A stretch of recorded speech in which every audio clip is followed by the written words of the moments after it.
What's up everyone, Maki here with another topic video. YouTube is finally getting into live broadcasting, aka live television, which is kind of interesting, and it's not necessarily in the way that most people assumed. A lot of people are like, oh yeah, well YouTube's gonna put like stuff onto it. Like when they announced YouTube Red, everyone's like, oh my god, they're gonna make their own stuff and then it's gonna be on live television.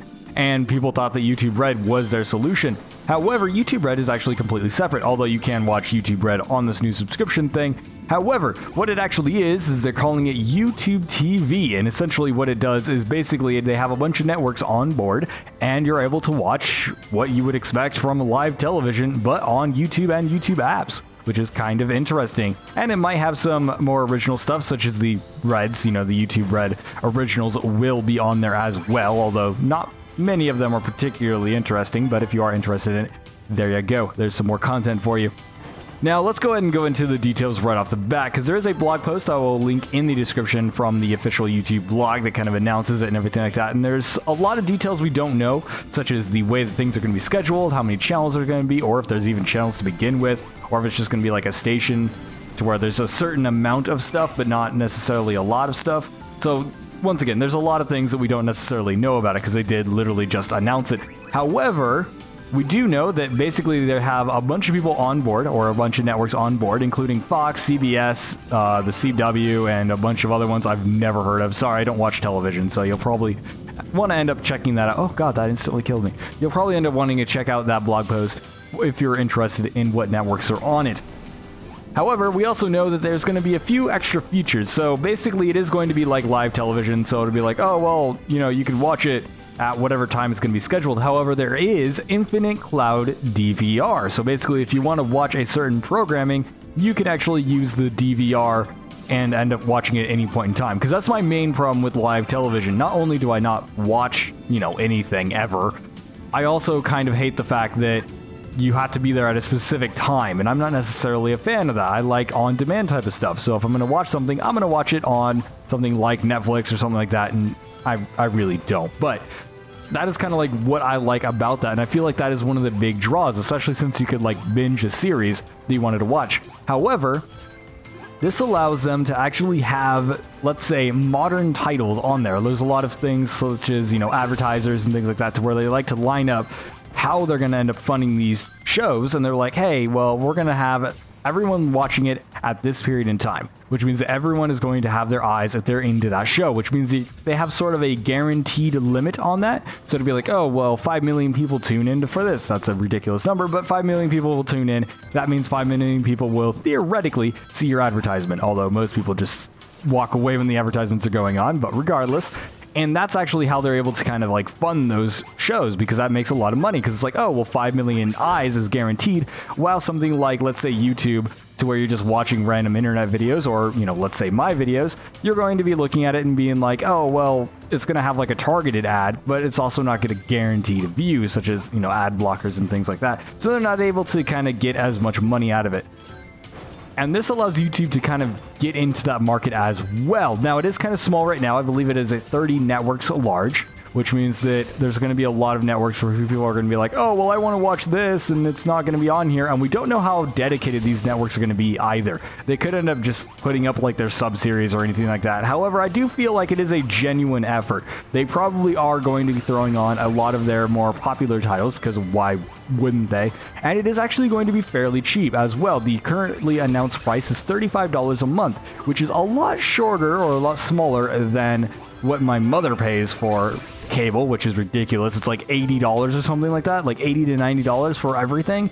And it's like, that's ridiculous. And that's before her internet. Now, if you're only paying for internet and then you're able to kind of get your cable TV through this, given that that has everything that you want, then that's actually a pretty good deal. Only $35, you can end up getting some pretty decent kind of deals from that aspect. That said, there's also not a lot of networks on there, and it does rely on the YouTube apps. How do you access this? This is all going to be through, I would assume the YouTube website, and you'd be able to access it through, let's say, the, phone app, the whatever app, basically all the apps. There's also TV apps as well. So if you have a smart TV, you can end up using the YouTube app on there. And they did announce that would work as well. So overall, it's actually pretty interesting. And I think the idea of kind of getting away from this whole dedicated cable network thing is definitely a good thing. And I don't think live broadcasting is necessarily something that's going to be huge, as in live broadcasting is in streaming, like let's say Twitch or YouTube streaming. I think that's fine.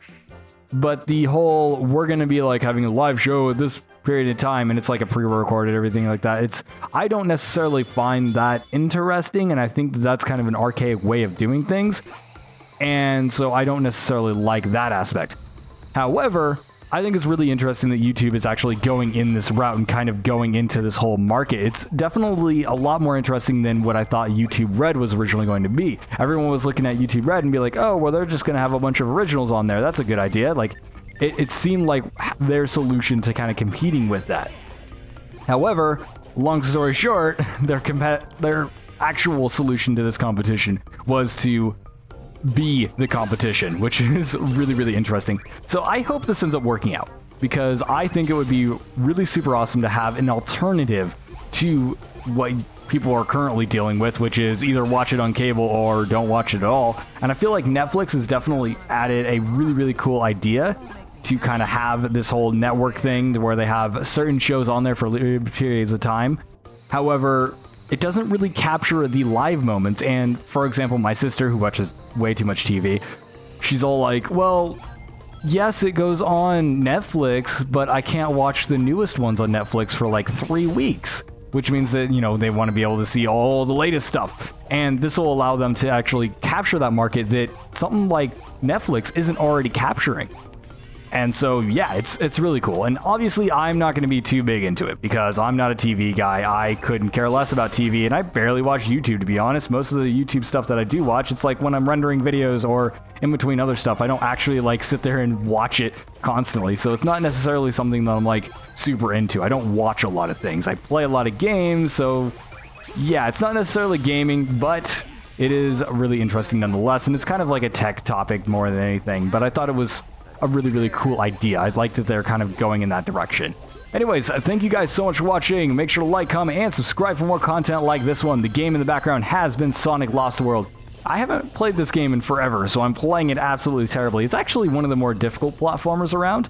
It's not like super amazingly difficult, but it has a lot of like really, really cool ideas and just infinite amounts of mechanics. I have a full review of it, so if you want to end up checking out that, you can do that. But also, you can end up checking out my other series, such as my Impressions review series, which one I have of Sonic. And you can also end up checking out my most recent one, which was for a game called Icy, which is fairly freaking awesome. It's actually a 2D little brawler and everything like that. I thought it was really, really cool. And it has like a meta story sort of thing going on. It's kind of hard to explain, but I thought it was really, really interesting. And it's a compelling game I actually enjoy quite a lot, and I end up recommending it. So go ahead and check that out if you're interested in that sort of game. You can also end up checking out my other topic videos and obviously give me your thoughts on this whole TV thing. Do you guys even watch TV? I know a lot of people have just given up on TV. There's a lot of people that just don't watch television at all anymore. And I'm definitely one of those people. I'm like, yeah, I couldn't care less about TV. However, I do know there's a huge market for it because obviously cable companies are able to sell their product. They're able to be like, hey, well, we have these series, and people will actually go through and pay ridiculous amounts of money. Like $80 a month is just...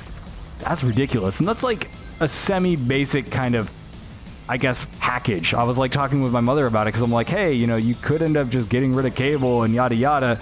And we were talking about like the whole cost behind it, and it's just ridiculously expensive. So I think the main draw to this whole YouTube thing or YouTube TV is going to be the cost, at least in my opinion. I think that's going to be the major selling point. Although I could be wrong. Most people could be like, oh, well, it doesn't have what I want and I don't really care about the cost. And then it just ends up being absolutely no big deal whatsoever. But for me, I definitely would end up looking at the cost and be like, hey, you know what? I could end up doing that. 35 is definitely a lot easier than 80. But at the same time, I don't watch TV, so maybe my opinion is a little bit moot. I just think it's really, really interesting. So anyway, so thank you guys so much for watching, and I'm going to fall to my death. I don't remember how to do this.